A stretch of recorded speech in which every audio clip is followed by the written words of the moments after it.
I always look at this normal, abnormal sort of thing based on the way it plays out in somebody's life.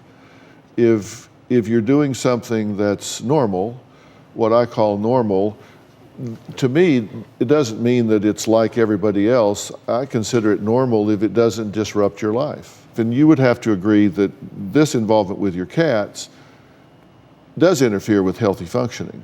You can't go to dinner, you can't go visit your grandkids, you can't live without fear and anxiety about what's going to happen with the cat. So that's interfering with healthy functioning, which that alone makes it abnormal. Yes.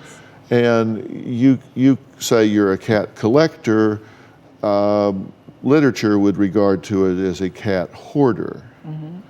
So when you talk about a hoarding disorder, we're talking about persistent difficulty discarding or parting with possessions due to a perceived need to save and or the distress of discarding an item. And in this case, it's cats, not items.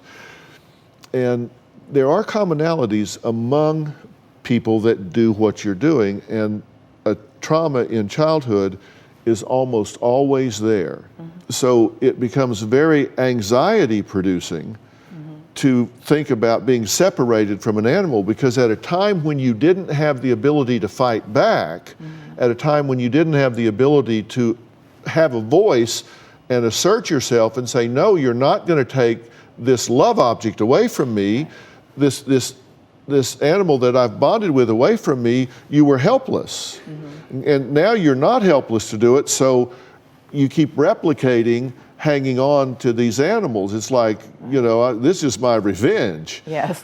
And it's an anxiety disorder, and it is an attachment disorder. Yes. And one thing that's for sure that is a common element is when people get this involved with animals, they're relating down.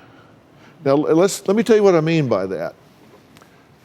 An animal doesn't require what a human interaction requires. Right. You don't have to carry on a conversation.